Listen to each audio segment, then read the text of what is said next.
Life in our small town of Redwood was supposed to be simple and predictable. Nestled in a quiet valley, it was the kind of place where everyone knew everyone else's business. I, Thomas, had lived here all my life, just like my parents before me. My wife, Emma, moved here after we got married, and we had settled into what I thought was a blissful life.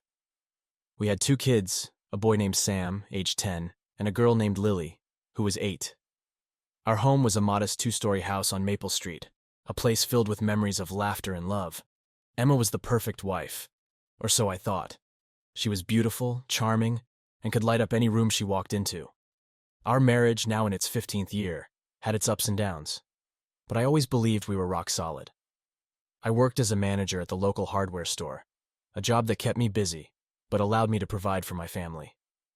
Emma worked part-time at the library, a job she adored because it allowed her to be home when the kids came back from school.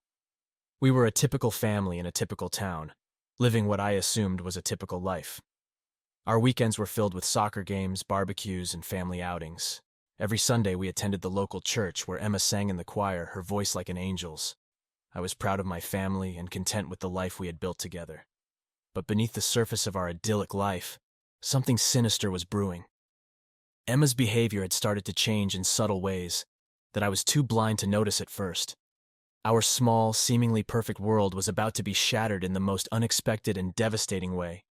It all started with little things. Emma became increasingly preoccupied with her appearance. She'd spend hours in front of the mirror, meticulously doing her hair and makeup, something she hadn't done with such intensity since our early days of dating.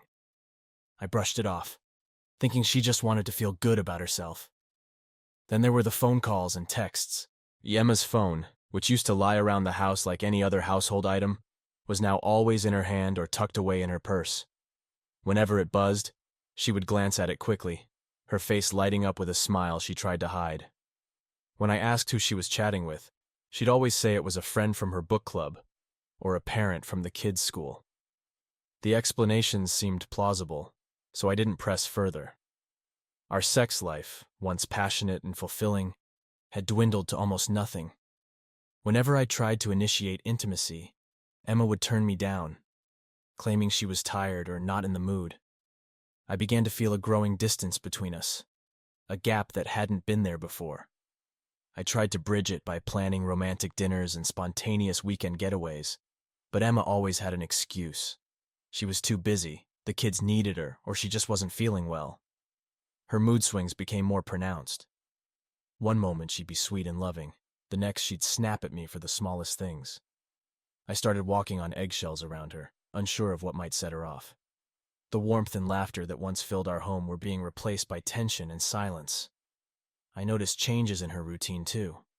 She'd often leave the house without telling me where she was going, only to return hours later with vague explanations. She started working late at the library, even though her part-time job rarely required it. I'd call her during these late hours, and her responses were always hurried, as if she was anxious to get off the phone. The biggest red flag came when my brother David started visiting us more frequently. David and I had always been close, but he had never been a regular visitor to our home. Suddenly he seemed to have a reason to drop by almost every other day. At first I thought he was just trying to reconnect, but his visits always coincided with times when Emma was alone at home or when I was working late. I started to feel a gnawing suspicion, but I couldn't bring myself to believe it. Emma and David had always gotten along well, but it had never crossed my mind that there could be something more than familial affection between them. I tried to push the doubts away, telling myself I was overthinking things. After all, this was my wife and my brother, 2 people I loved and trusted more than anyone else in the world. But the nagging feeling wouldn't go away. It kept me up at night, replaying moments and conversations in my head, looking for clues I might have missed. I decided to keep a closer eye on them, hoping to prove my suspicions wrong and find some peace of mind. Little did I know, I was about to uncover a betrayal that would change everything. It was a Thursday evening, and I had come home early from work, hoping to surprise Emma with a date night. As I pulled into the driveway, I noticed David's car parked out front. My stomach tightened, but I tried to dismiss the uneasy feeling.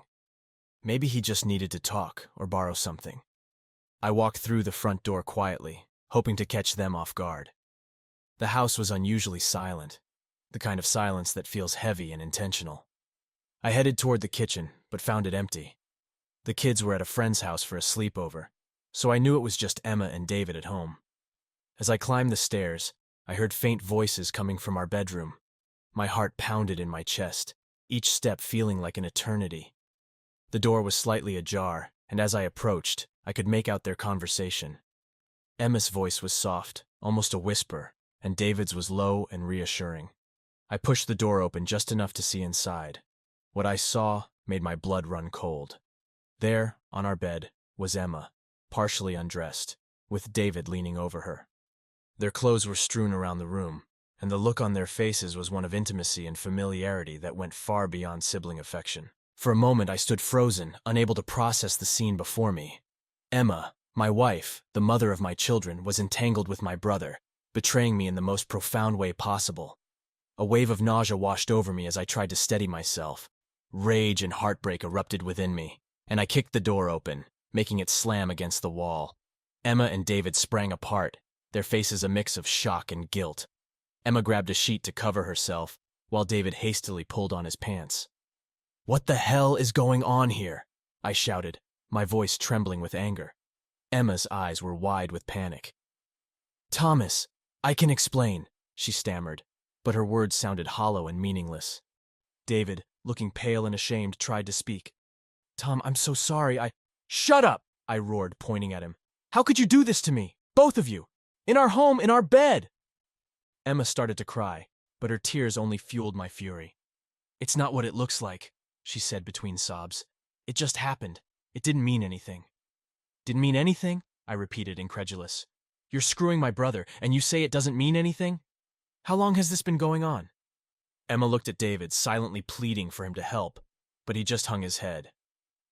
"A few months," she admitted quietly. I felt like I had been punched in the gut. "Months? You've been lying to me for months?" "Tom, please," David began, but I cut him off. "Get out!" I shouted. "Both of you, get out of my house!" David grabbed his shirt and shoes, avoiding my gaze as he hurried past me. Emma stayed on the bed, her face buried in her hands, sobbing uncontrollably. "I said get out, Emma!" I repeated, my voice colder now, the initial rage giving way to a deep, seething anger. She looked up at me, her face streaked with tears. "Thomas, please, let's talk about this. I love you." "You don't get to say that," I snapped. "You don't get to claim you love me after this. Pack your things and leave. We're done." Emma got dressed slowly, her hands trembling. She tried to touch my arm as she walked past, but I pulled away, disgusted. I followed her downstairs, watching as she threw some clothes into a suitcase. Before she left, she turned to me one last time. "I'm so sorry, Thomas. I never meant to hurt you." But her words were empty, and I couldn't bear to hear them. "Just go," I said, my voice barely more than a whisper. As the door closed behind her, the reality of what had happened sank in. The woman I loved, the brother I trusted, they had both betrayed me in the most unimaginable way. I sank to the floor, overwhelmed by a grief and anger so profound I could hardly breathe. The life I thought I had was shattered, and nothing would ever be the same again. The days that followed were a haze of anger, heartbreak, and plotting. I couldn't bear the thought of Emma and David getting away with what they had done. My mind churned with thoughts of revenge, each one more vindictive than the last. I wanted them to feel the pain I was feeling, to suffer as I had suffered. I knew I had to be smart about this. A hasty act of vengeance would only backfire, and I needed to make sure they both paid dearly. I started gathering evidence, documenting everything I could about their affair. Text messages, emails, anything that could be used to expose them. Emma had moved in with a friend temporarily, and David was lying low, probably hoping I would calm down and let things blow over. But I had no intention of letting this slide. My first target was David. He had always been the golden boy in the family, the one who could do no wrong. It was time to tarnish that image. David worked at a respectable law firm in the city. He had built a solid reputation for himself, and his career was flourishing. I decided to hit him where it hurt the most. Using the evidence I'd gathered, I crafted an anonymous letter detailing his affair with Emma, complete with screenshots of their explicit messages. I sent the letter to his boss, making sure it would land on his desk first thing Monday morning. The fallout was immediate. David was called into a meeting with the partners. and within hours, he was suspended pending an internal investigation. The firm's reputation was at stake, and they couldn't afford to have a scandal involving one of their top lawyers. David's carefully constructed career began to unravel, and the news spread like wildfire among our family and friends. He was humiliated, and it was only the beginning. Next, I turned my attention to Emma. She had always prided herself on being a respected member of our community, active in local charities and events. I decided to expose her affair in a way that would leave no room for her to defend herself.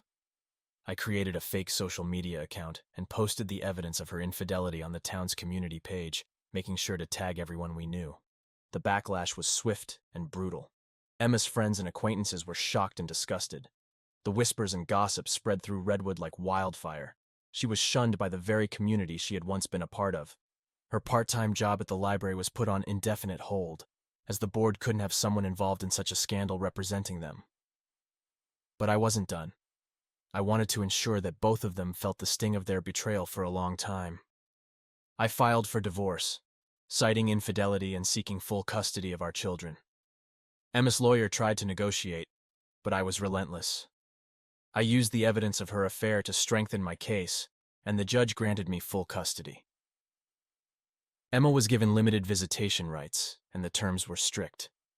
She was devastated, but there was nothing she could do.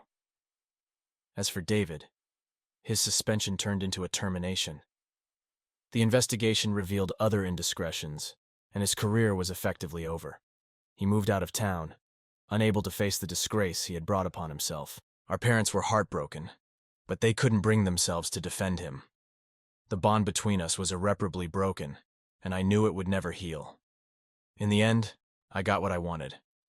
They had both lost everything, just as I had. But instead of feeling satisfaction, I was left with an emptiness that revenge couldn't fill. The pain of betrayal still lingered, but at least now, they knew the consequences of their actions. They had both paid the price, and I could begin to rebuild my life without them. Weeks turned into months, and the dust began to settle. Emma had been living in a small apartment on the edge of town, isolated and shunned by the community. David had disappeared from our lives entirely, leaving behind a wake of disgrace and broken trust. The kids were adjusting, though the scars of the ordeal were still visible in their eyes. One afternoon I received a call from Emma. Her voice was subdued, stripped of the confidence and charm that once characterized her. She asked if we could meet, saying she needed to talk to me. Reluctantly, I agreed. I chose a quiet cafe on the outskirts of town, a neutral ground where we could have some semblance of privacy. As I entered the cafe, I saw her sitting at a corner table, staring out the window. She looked different, gaunt, with dark circles under her eyes and a weariness that spoke of sleepless nights and relentless regret. I sat down across from her, and for a moment we just looked at each other, the weight of everything unspoken hanging heavily between us. "Thank you for meeting me, Thomas," she began, her voice barely above a whisper. I nodded, not trusting myself to speak. The anger had subsided, but the pain remained, a dull ache that refused to heal. "I know I've lost the right to ask for anything from you," she continued, "but I wanted to apologize, truly and deeply. I've had a lot of time to think about everything, and I realize now how much I've destroyed." Her words were sincere, but they felt like too little, too late. "Why, Emma?" I finally asked, my voice cracking. "Why did you do it?" She looked down at her hands, twisting them nervously. "I wish I could give you a clear answer, Thomas. I was lonely. I felt neglected, and David, he was there. It doesn't excuse anything. It was wrong, and I'm so sorry." I shook my head, the old wounds reopening. "Do you have any idea what you've done to our family? To the kids? To me?" Tears welled up in her eyes. "I do, and it's killing me inside. I know I don't deserve your forgiveness, but I need you to understand that I never stopped loving you. I was just so lost. You say you love me, but your actions say otherwise," I replied, my voice steadier now. "Love isn't just a feeling, Emma. It's a commitment, a promise. You broke that promise in the worst way possible." She nodded, tears streaming down her face. I know. And I'll regret it for the rest of my life. I want to make things right as much as I can." How do you plan to do that? I asked, my tone skeptical. I've been going to therapy, she said softly, trying to understand myself and my actions. I want to be a better person, for myself and for the kids. I know I can't undo the past, but I want to be there for them, in any way you'll allow. I sighed, the weight of the decision pressing down on me. The kids need stability, Emma. They need to know they can trust the people in their lives. Right now, that's me. I won't keep them from you, but you have to earn back their trust, and mine. She nodded, a glimmer of hope in her eyes. I will, Thomas, I promise, whatever it takes. We sat in silence for a few moments, the enormity of our situation sinking in. Finally, I stood up. I have to go. The kids will be home from school soon. Emma looked up at me, her expression a mix of sorrow and gratitude. Thank you, Thomas, for listening. I nodded and walked out of the cafe, feeling a mix of emotions, anger, sadness, but also a small tentative hope that maybe, just maybe, we could find a way to heal. As I drove home, I realized that while the road ahead would be long and difficult, it was a journey we had to take. For the sake of our children, for our own sanity, we had to try and move forward, even if it was one painful step at a time. The weeks leading up to the trial were some of the most stressful of my life. I spent countless hours with my lawyer, going over every detail of my case, preparing for what was sure to be a brutal court battle. Emma had hired a formidable attorney as well, determined to fight for her rights and maintain as much contact with the children as possible. The courtroom was cold and imposing, a stark contrast to the warmth and comfort of our family home. As I sat at the plaintiff's table, I couldn't help but feel the weight of what was about to unfold. Emma was seated across from me, looking anxious but resolute. We exchanged brief, strained glances before the judge entered and called the court to order. The proceedings began with opening statements from both sides. My lawyer painted a picture of a devoted husband and father betrayed by his wife's infidelity, emphasizing the emotional trauma and the impact on our children. Emma's lawyer, on the other hand, focused on her remorse, her efforts to seek therapy, and her desire to remain an active part of our children's lives. The evidence was laid out methodically. My lawyer presented the messages, the photos, and the timeline of the affair, highlighting the deceit and the breach of trust. Each piece of evidence felt like a dagger, reopening wounds I had tried to heal. Emma's lawyer countered with character witnesses and documentation of her therapy sessions, attempting to show that she was committed to change. When it was time for testimonies, I took the stand first. I recounted the day I discovered the affair, the confrontation that followed, and the months of pain and betrayal. I spoke about the impact on our children, their confusion, and their heartbreak. My voice wavered at times, but I remained steadfast in my resolve. Emma's testimony was equally emotional. She tearfully apologized, not just to me but to the court, for her actions. She spoke about her loneliness, her regret, and her desire to make amends. Her lawyer asked her about the therapy she had been undergoing and the steps she was taking to become a better person. The cross-examination was grueling.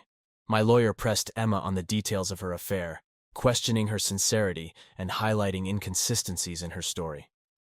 Emma's lawyer did the same to me, probing my reactions, my actions since the discovery, and my ability to co-parent effectively. Witnesses were called. Friends, family members, and even the children's teachers testified about the changes they had observed in our family dynamics. Some spoke in my favor, describing my dedication and stability. Others spoke for Emma, highlighting her involvement in the community and her efforts to rebuild her life. The trial dragged on for days, each session more draining than the last. The judge listened intently, taking notes and occasionally interjecting with questions. As the trial neared its conclusion, both sides made their closing arguments, summarizing their cases and pleading for a favorable verdict. Finally, the day came for the judge to deliver the ruling. The courtroom was filled with a tense silence as he began to speak. He acknowledged the pain and betrayal that had occurred, the efforts both parties had made to move forward, and the well-being of the children as the primary concern. In light of the evidence presented, the judge began, I find that the plaintiff has made a compelling case for full custody. However, it is also clear that the defendant has shown genuine remorse and a desire to be part of her children's lives.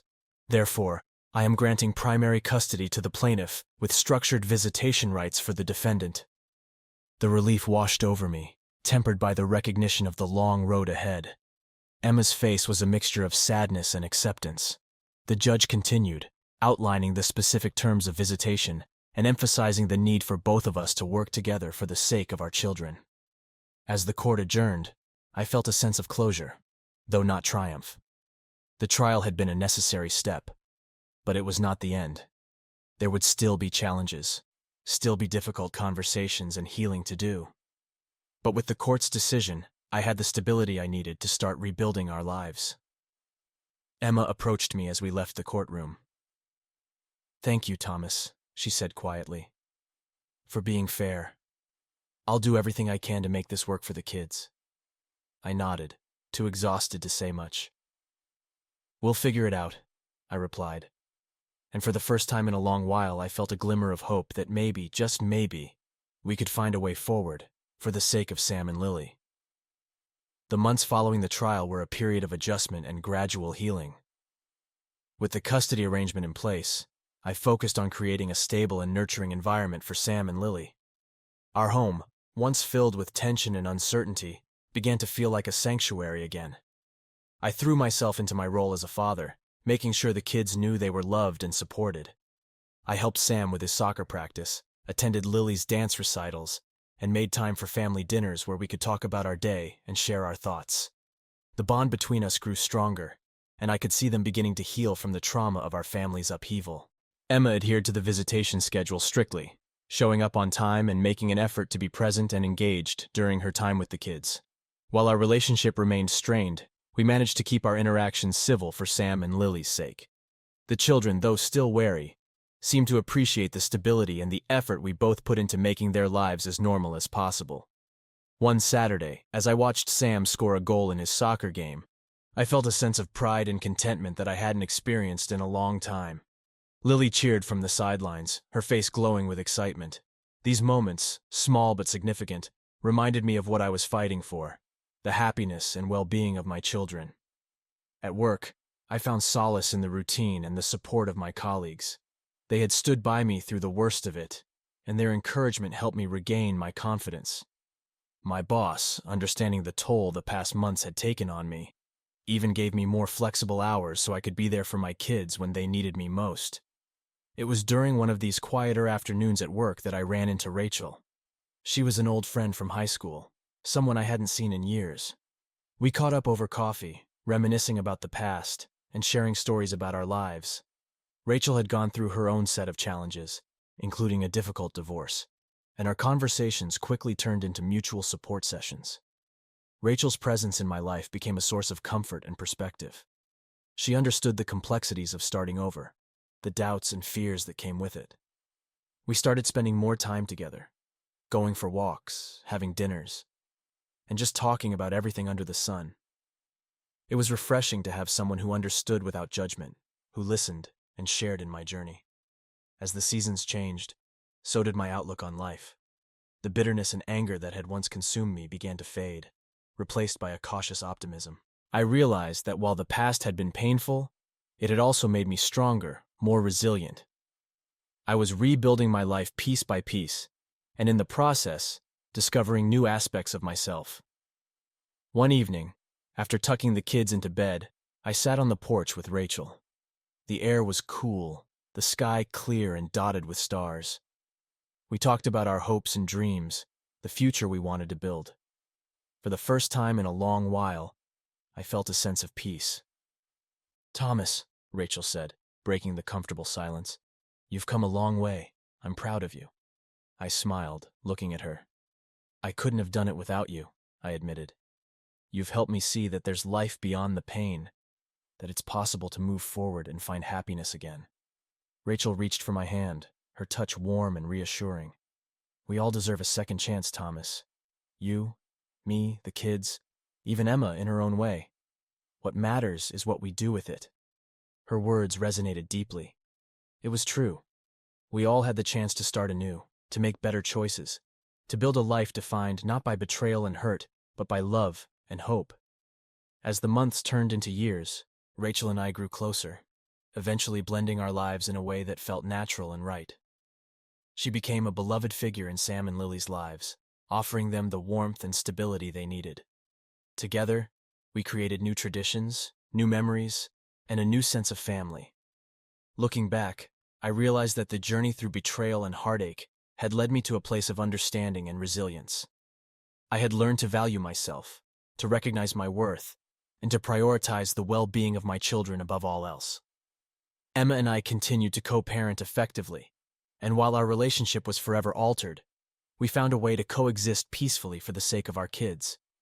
In the end, I discovered that life, despite its unexpected twists and turns, had the potential to bring about growth and renewal. I had faced the storm and emerged stronger, ready to embrace the future with hope and determination. And as I stood on the porch that evening, with Rachel by my side and my children safe and happy inside, I knew that we were on the right path, one filled with promise, healing, and the possibility of a brighter tomorrow.